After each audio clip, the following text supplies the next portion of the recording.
Bienvenidos a este tiempo con Dios. Gracias por acompañarnos en este tiempo, en esta semana, donde ya se vislumbra el diciembre, el nacimiento de nuestro Señor y Salvador Jesucristo. Comparte este mensaje con otras personas y yo sé que Dios va a estar obrando ahí. Vamos a pedirle al Señor que nos hable a través de su palabra en este día. Padre, yo te doy gracias a esta hora, Señor, porque sé que tú estás ahí. Y donde está tu Espíritu Santo hay libertad, Señor. Y hoy te pido, Padre, por cada persona que está allí del otro lado, Señor, para que seas tú obrando en su necesidad. Tal vez hay personas afligidas, Dios, tal vez hay personas en algún hospital, con diferentes situaciones, Señor, con diferentes complicaciones. Pero tu palabra nos enseña que a todos los que te amamos, todas las cosas nos ayudan para bien.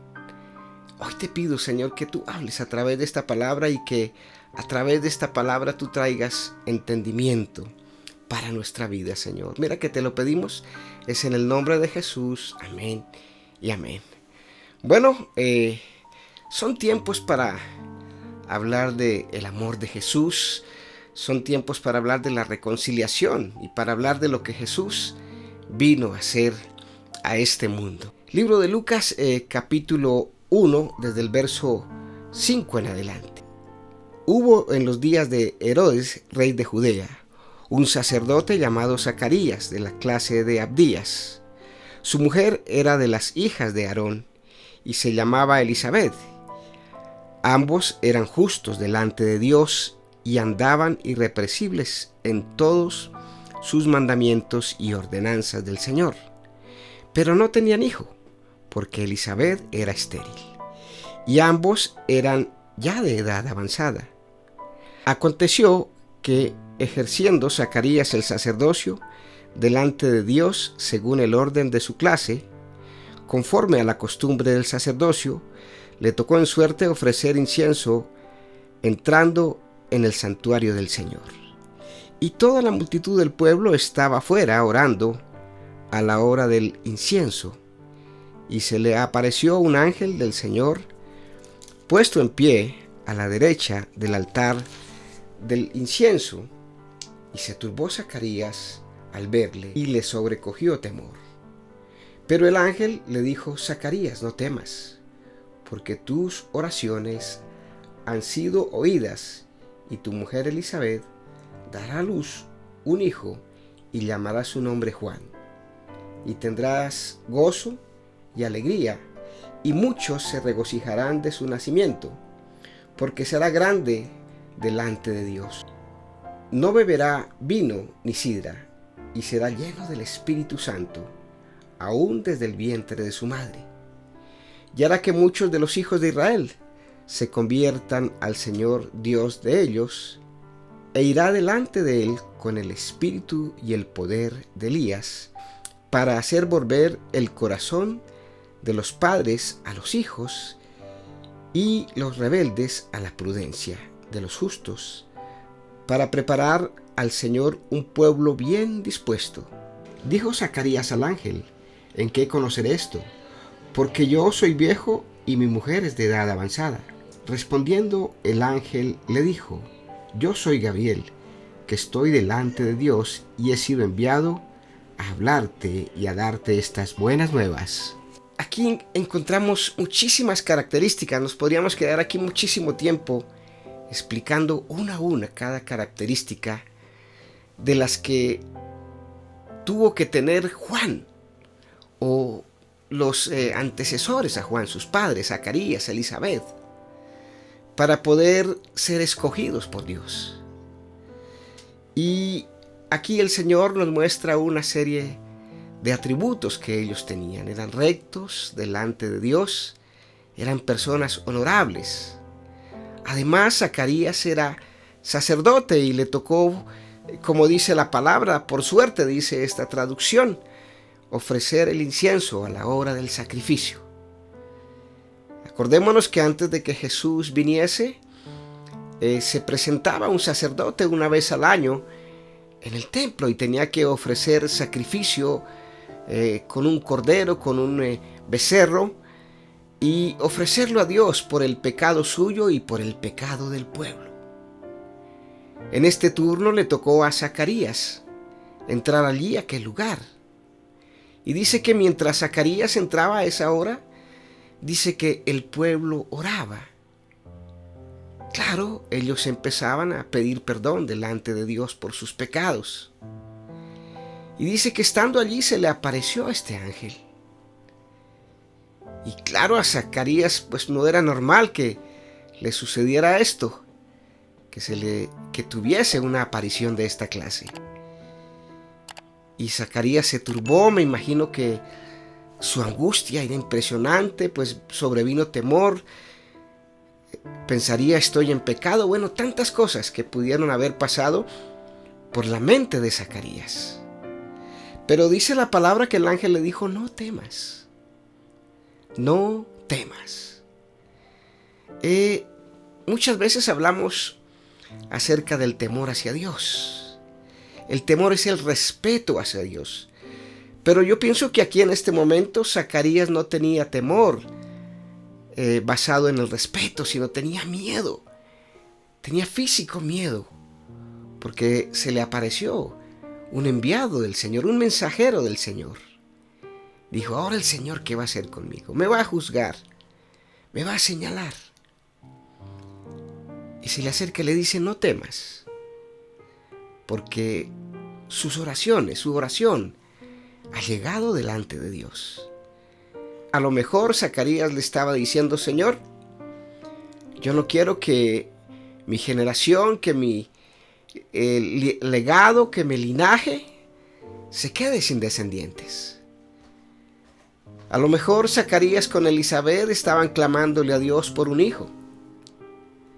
Y el Señor, en su infinita misericordia, escuchó esa oración. Porque le dijo literalmente, no te preocupes, el Señor me ha enviado. Y tu mujer va a quedar encinta, va a quedar embarazada, y van a tener un bello bebé, y le van a colocar por nombre Juan. Y le dio un poco de características. Y dijo, pues ¿cómo será esto? O sea, yo, ¿quién soy? Muchas veces cuando Dios nos demanda algo, como que no nos sentimos dignos de llevar ese mensaje. Y el Señor le estaba diciendo a Zacarías que iba a venir este hijo, porque iba a preparar el camino del Señor Jesús. Iba a ser su antecesor. Y le dio bastantes características. Le dijo que venía a traer paz, que venía a restaurar aquello que se había perdido, que venía a prácticamente a que el corazón de muchos fuese ablandado, porque la Biblia dice que muchos de los corazones son como de piedra. Y la oración es, Señor, que hoy nuestro corazón de piedra se ha quitado. Quita todo corazón de piedra. Y me imagino que en esa época como en esta, en muchas culturas hay dureza de corazón. Y se les dificulta a las personas recibir el mensaje de Jesús.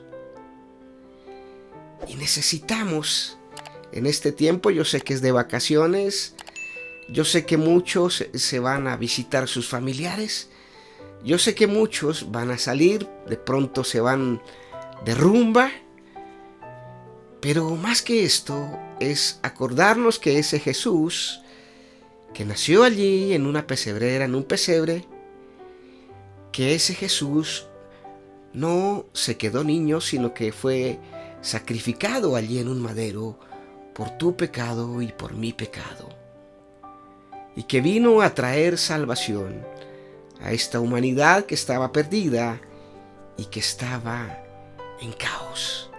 Necesitamos llevar el mensaje de Jesús a tantas personas en esta época, porque son tiempos de que nos acerquemos y que busquemos más de nuestro Dios, de nuestro Salvador. Hoy tengo un invitado que es experto en muchos temas. Por ejemplo, él estuvo sacando unos manuscritos que están cerca allí al Mar Muerto, en unas cuevas llamadas las cuevas de Qumran. Y ha investigado pues acerca de algo que encontraron allí, de cosas que estaban allí escondidas y no habían salido a la luz. Y muchas de esas las han transcribido, las han traducido, las han pasado al papel y han escrito libros sobre estas historias. Él es el doctor Samuel Pagán. Él también es maestro, también enseña la palabra de Dios. Es escritor también. Pero hoy nos va a hablar acerca de la importancia de leer la Biblia, de leer la palabra de Dios, no importando las versiones. Aquí los dejo con el doctor Samuel Pagán. No hay nada que sustituya la lectura de un libro, porque leer un libro es estar en diálogo con los autores de diferentes lugares del mundo y de diferentes periodos históricos. Al leer el libro, por ejemplo, las cartas del apóstol Pablo, estamos en diálogo con el apóstol. De pronto leemos a Isaías y estamos en diálogo con el profeta Isaías. No hay nada que sustituya la lectura.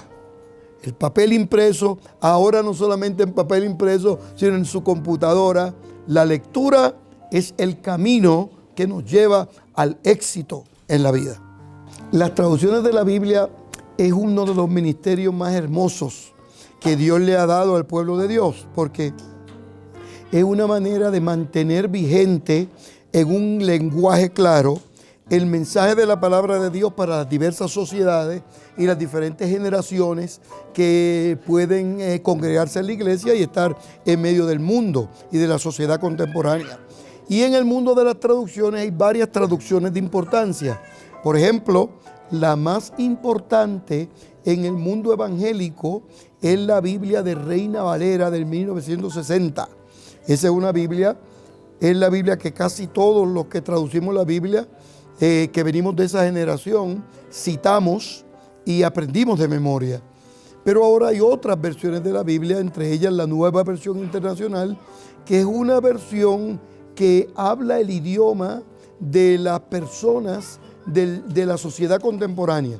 Son versiones de la Biblia que tienen el castellano contemporáneo, y como queremos llegar a las nuevas generaciones, usamos la versión de la Nueva Versión Internacional para llegar a esas comunidades con la palabra del Señor, porque la fe viene por el oír, y el oír no de cualquier cosa, el oír de la palabra de Dios. Pues si queremos que la gente tenga fe, tenemos que producir la Biblia en el idioma que la gente pueda oír y entender.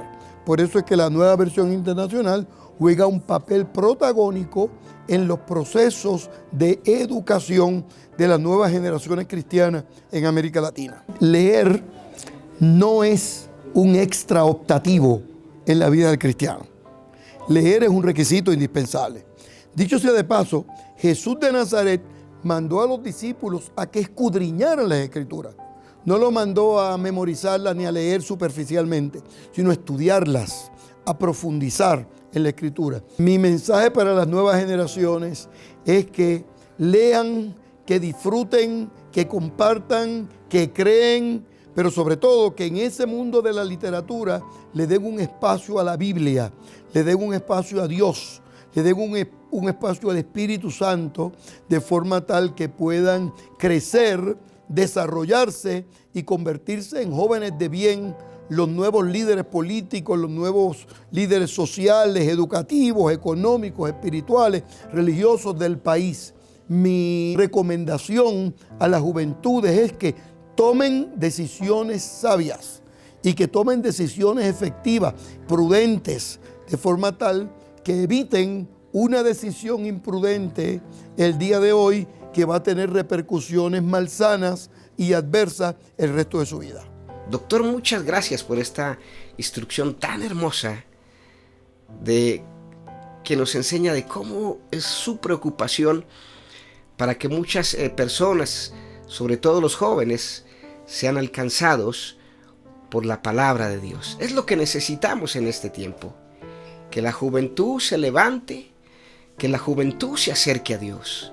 Todos necesitamos acercarnos a Dios, pero a veces para la juventud, por los ajetreos de la vida, por el correr de aquí para allá, por el acelere, por todo esto, se les dificulta acercarse a Dios.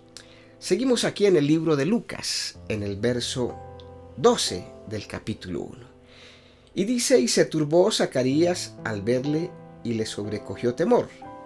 Pero el ángel le dijo: Zacarías, no temas, porque tu oración ha sido oída, y tu mujer Elizabeth te dará a luz un hijo, y llamará su nombre Juan.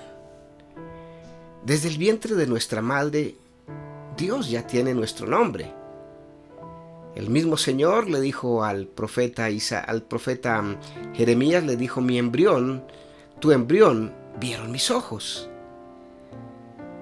Y es un embrión, no es algo sin vida, no es algo inerte. Desde el primer momento de la concepción ya hay vida. Ya es una vida que se da. Lamentablemente en esta época se lucha mucho por las ideologías y por las cosas que este mundo quiere ofrecer. Pero Dios es un defensor de la vida. Y la oración nuestra es para que no sigan ocurriendo tantas cosas con los niños. Cuando Jesús vino, en este tiempo, también el rey de turno mandó que los niños fuesen asesinados, porque él sabía que ahí venía Jesús. Lo mismo ocurrió cuando nació Moisés. En esa época el gobernador de turno también mandó asesinar los niños, porque los niños son el futuro de una nación, de una sociedad, y por eso los niños están tan expuestos. El Señor lo apartó allí con un propósito de llevar el mensaje de Jesús, de llevar la palabra de Dios a aquellos pueblos que estaban en oscuridad, porque había un silencio, o hubo un silencio durante unos 400 años entre el Antiguo y el Nuevo Testamento, y en ese silencio Dios no se manifestó a nadie. Y es aquí en los Evangelios, empezando con Zacarías, donde el Señor se empezó a manifestar a través de su Espíritu Santo después de ese silencio de 400 años. Y llamó a Zacarías porque el Señor siempre tiene algo para nosotros.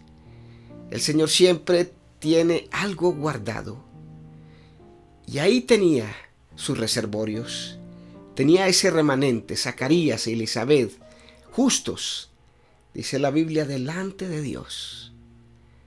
Y por eso Dios los escogió, para que a través de esta pareja viniese aquella persona que iba a preparar el camino para el Señor Jesucristo. Y dice: porque será grande, en el verso 15, delante de Dios, no beberá vino ni sidra, y será lleno del Espíritu Santo, aún desde el vientre de su madre. Yo no sé cuántos de pronto han leído la historia de Sansón. Prácticamente era un nazareo, apartado para Dios, quiere decir nazareo. Y Dios necesita personas que nos apartemos para Él, que seamos separados para Él. Y miren lo que dice en el verso 16: y hará que muchos de los hijos de Israel se conviertan al Señor Dios de ellos, e irá delante de Él con el espíritu y el poder de Elías, para hacer volver el corazón de los padres a los hijos, y de los rebeldes a la prudencia de los justos, para preparar al Señor un pueblo bien dispuesto. A lo mejor en esa época los padres tenían muy en poco a los hijos, o les daban mucha libertad, como está ocurriendo en estos tiempos. Y deseará volver el corazón de los padres hacia los hijos. Dice: y le dará el espíritu de Elías. Usted dirá, ¿acaso es el mismo Elías? No.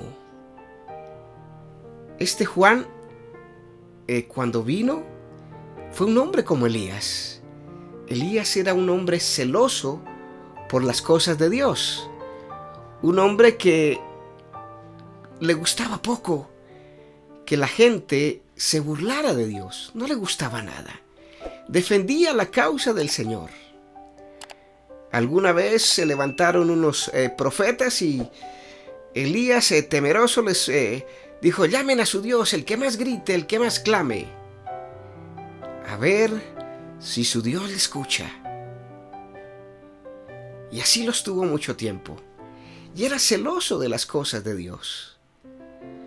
Era apartado de la idolatría, del paganismo y de todo aquello que a Dios le desagradaba y que le ordenó a su pueblo Israel que no lo hiciera. Ese era un hombre celoso por las cosas de Dios. Defendía las cosas de Dios. Peleaba por las cosas de Dios. Y así se levantó Juan en aquella época. La predicación de Juan no era fácil, no era liviana.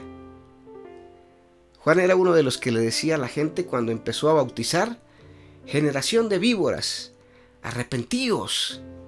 Tremendo. Me imagino que nadie se aguanta un predicador a esta época que le diga así como Juan el Bautista predicaba: generación de víboras. Y era fuerte, y así era el profeta Elías, porque Dios le plació levantarlo así, y vino a preparar el corazón para que muchos caminaran con Jesús.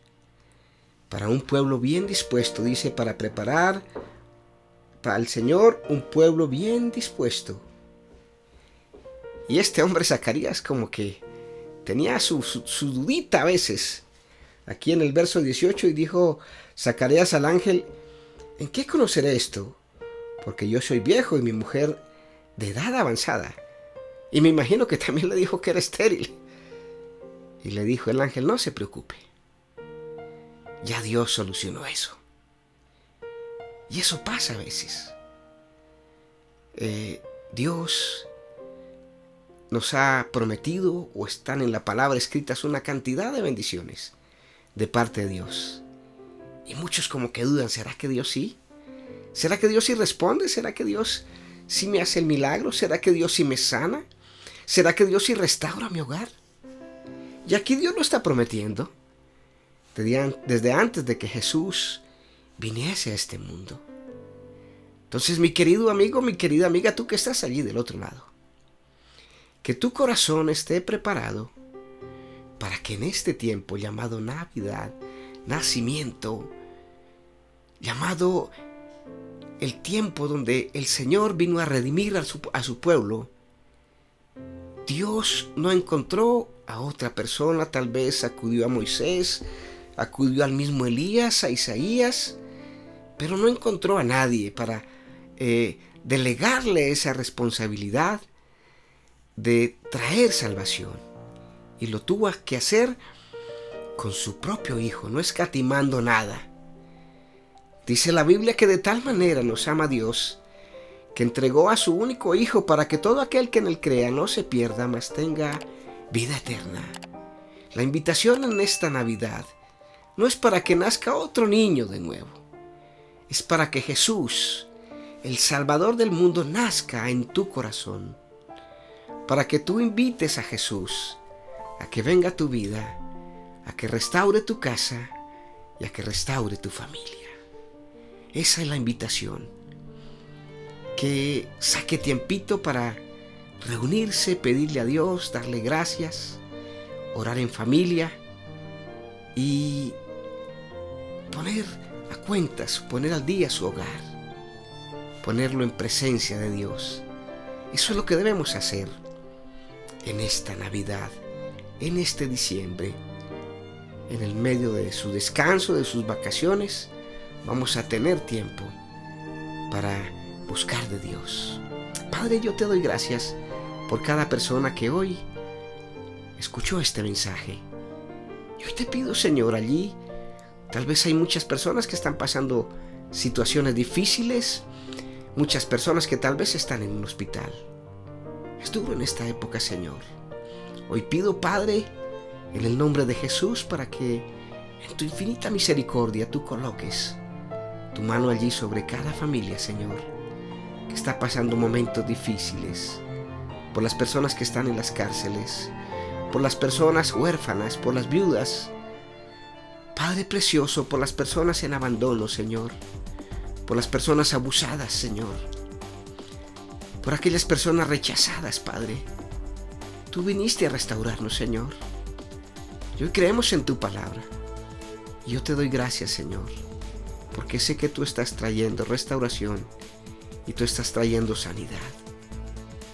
Tu palabra dice que lo que pidamos al Padre en el nombre de Jesús, tú lo harás. Y tu palabra dice que tú traerás sanidad y medicina y nos revelará abundancia de paz y de verdad. Que la paz de Jesús, que es la que sobrepasa todo entendimiento, Señor, venga sobre cada familia en esta época de regocijo, en esta época donde recordamos, donde celebramos el natalicio de nuestro Señor y Salvador Jesucristo, y donde recordamos que tú viniste a darnos vida y vida en abundancia. Que la bendición tuya venga sobre cada hogar y sobre cada familia, sobre nuestra nación y sobre cada nación en la tierra, Padre. Hoy oramos para que la paz tuya, que es la que sobrepasa todo entendimiento, Señor, venga, Señor, a cada corazón. Mira que te lo pedimos, Padre, en el nombre de Jesús. Gracias por estar aquí, gracias por compartir este mensaje. No se le olvide suscribirse a nuestro canal de YouTube, compartir este mensaje, activar las notificaciones para que cuando volvamos a estar aquí, para que este mensaje sea extendido a otras personas. Y esté pendiente porque aquí seguimos. Vamos a estar más seguidito en esta temporada decembrina porque es tiempo de buscar a Dios. Un abrazo y que Dios les bendiga. Esto es Tiempo con Dios.